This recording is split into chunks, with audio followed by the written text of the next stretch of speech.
Oui, un match important, je dirais même un match décisif pour aller encore beaucoup plus loin, parce que c'est un match de qualification, en tout cas, à une Coupe du Monde. Comme j'ai eu à le dire il y a une semaine à vos confrères à Mada, cela fait partie de mes objectifs. Cela fait partie des objectifs qui m'ont été assignés par la Fédération sénégalaise de football.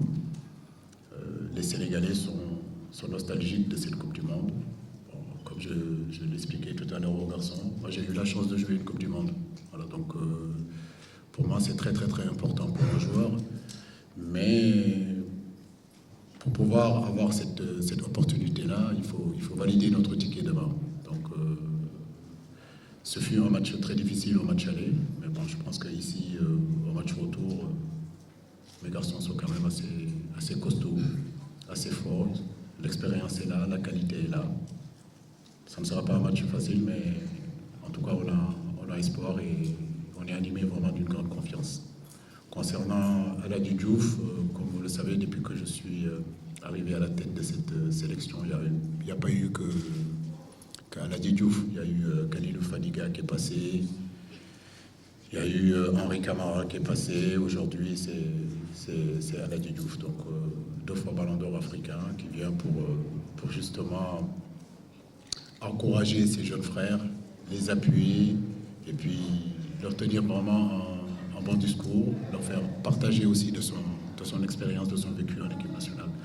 Et comme je le dis tout le temps, je pense que des garçons qui ont eu à mouiller les maillots de l'équipe nationale, c'est important aussi que de temps en temps qu'on leur ouvre la porte pour qu'ils viennent parler aux joueurs. Ça vous ferait plaisir que je sois animé par une panique? Non, je suis pas paniqué du tout. Je pense que c'est, comme je vous l'ai dit, ce fut un match difficile à Anta. Mais je crois que le dernier quart d'heure a été quand même assez positif. Nous finissons très très très fort.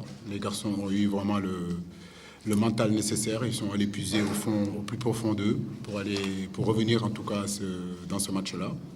Parce qu'à 2-0, à 3-0, ça aurait pu être compliqué pour ce match retour. Aujourd'hui, on est à 2-2. Donc, de toute façon, même en ayant perdu là-bas, je veux dire, le résultat, ça ne voulait pas dire qu'on n'était pas, comment dirais-je encore, on n'était pas qualifié. Ça se joue sur 2 matchs. Donc, c'est important. À l'aller, on a fait 2-2. Le retour, c'est pareil. Donc, même si on avait gagné à l'aller, ça ne nous garantissait pas non plus notre qualification. Donc aujourd'hui, on a fait match nul. Comme on dit, la balle est au centre. Il reste encore un deuxième match et on a à cœur de le gagner, de bien le jouer et de bien terminer cette année 2015. C'est vrai que depuis quelques temps, nous encaissons quand même pas mal de buts. Mais si vous faites attention, j'en avais déjà parlé il y a quelques temps, en disant que nous devons être capables de défendre mieux que ça pour bien attaquer. Et je reste persuadé que pour pouvoir gagner des matchs, il faut être très costaud défensivement, en tout cas en Afrique. Et c'est vrai que ces derniers temps, ce qui est en train de se faire, en tout cas sur le plan défensif, ne me suffit pas. Les garçons le savent, mais je n'ai pas envie d'indexer personnellement les défenseurs. Je pense que c'est plutôt une affaire collective. C'est tout le système défensif à un moment donné qu'il faut essayer d'améliorer pour qu'on soit encore beaucoup plus costaud, en tout cas en bloc, essayer capable de défendre en bloc, de bouger ensemble pour justement qu'on puisse être difficile à jouer.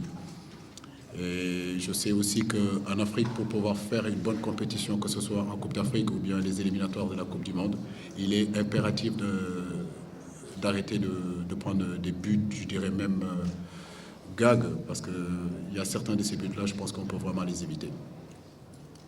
Pour le match de demain, je pense que ça va être la continuité de ce qu'on a connu à Anta.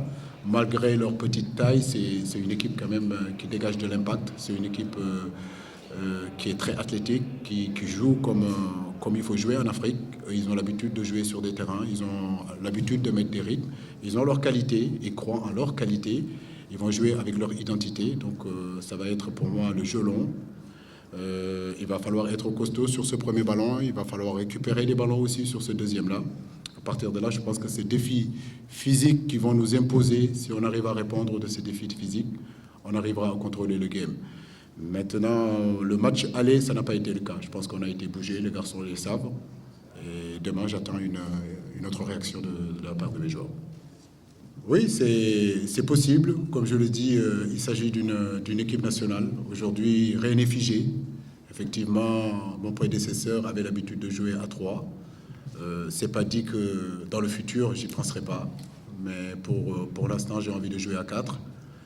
Alors, comme je dis, il reste un match en 2015. Ça nous permettra, d'ici le mois de mars, de réfléchir, de voir est-ce qu'il y a une possibilité de bouger le système.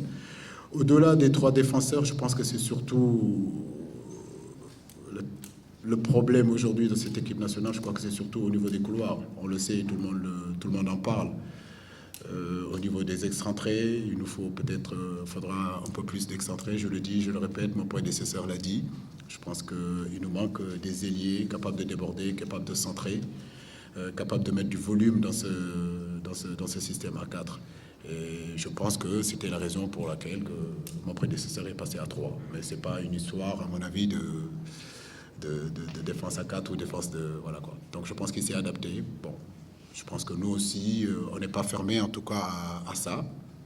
Comme je dis, l'objectif pour moi, en tout cas, c'est continuer à constituer une grande équipe, une équipe compétitive. M'adapter au style de joueur que j'ai. S'il faut passer à 3, on passera à 3, mais pour l'instant, on est à 4. Bah, écoutez, ça aussi, j'ai entendu parler. Vous savez, ce que je peux vous dire, c'est qu'il y a eu 2 matchs amicaux. Aujourd'hui, on est à 2 ans d'une Coupe du Monde. On est à un an, peut-être quelques jours d'une Coupe d'Afrique. Si vous faites attention un petit peu à ce que j'ai dit quand je vous ai rencontré au mois de mai, c'est qu'on a répertorié pratiquement plus de 900 joueurs sénégalais qui sont dans le marché. Et l'équipe nationale, c'est aussi une porte d'entrée, c'est une porte de sortie. Est-ce qu'aujourd'hui, à 1 an de la CAN et à 2 ans de la Coupe du Monde, je dois fermer l'équipe nationale? Je ne le crois pas. Ça voudra dire tout simplement que les autres Sénégalais n'ont pas cette opportunité de venir à l'équipe nationale. Moi, je dis que non. Et effectivement, j'ai eu la possibilité de pouvoir essayer d'autres têtes, comme vous le dites, sur ces 2 matchs amicaux, que ce soit l'Algérie et l'Afrique du Sud. Je pense que si, dans ces moments-là, en tout cas, on ne peut pas faire des essais, je ne sais pas quand est-ce qu'on le fera. Et je pense que c'est un peu prématuré de parler de groupe de performance à 2 ans d'une Coupe du Monde et à 1 an d'une Coupe d'Afrique. Vous savez, le football, ça va très vite. Il peut y avoir des baisses de régime, il peut y avoir des blessés. Donc, je pense que c'est un peu trop tôt. Donc, trouver le groupe idéal, le noyau est là. Si vous voyez, depuis mars que j'ai pris l'équipe, il y a pratiquement une quinzaine de joueurs qui sont régulièrement en équipe nationale. Donc, pour moi, c'est un faux débat. Voilà. Et puis, c'est important d'ouvrir l'équipe nationale. La concurrence doit y être, parce que c'est ça aussi une équipe compétitive. Écoutez, ça dépend pour qui. Ça dépend pour les gens qui s'accrochent à ces classements FIFA. Moi, je pense que on est le Sénégal. C'est quoi le classement FIFA aujourd'hui en Afrique?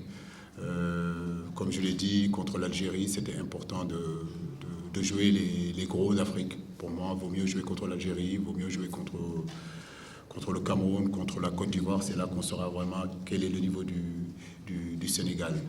Maintenant, honnêtement, classement FIFA, dégringolade d'un rang, bon, je ne pense pas que ce soit aussi important que ça. Mais ce que je peux vous dire sur ce classement FIFA, c'est quoi? C'est par rapport seulement au chapeau, je crois, dans des tirages. Mais aujourd'hui, le Sénégal doit battre tout le monde pour aller à la Coupe du Monde. Que tu sois 110e mondial ou bien première équipe africaine, je pense qu'aujourd'hui, si nous voulons aller à la Coupe du Monde, que ce soit la Côte d'Ivoire, que ce soit le Cameroun, nous devons être capables de compétir contre n'importe quelle équipe et de gagner. C'est ça la réalité surtout. Vous voyez qu'aujourd'hui, ce classement FIFA, moi je n'y donne pas beaucoup d'importance. La Belgique est première aujourd'hui, mais la Belgique n'a rien gagné.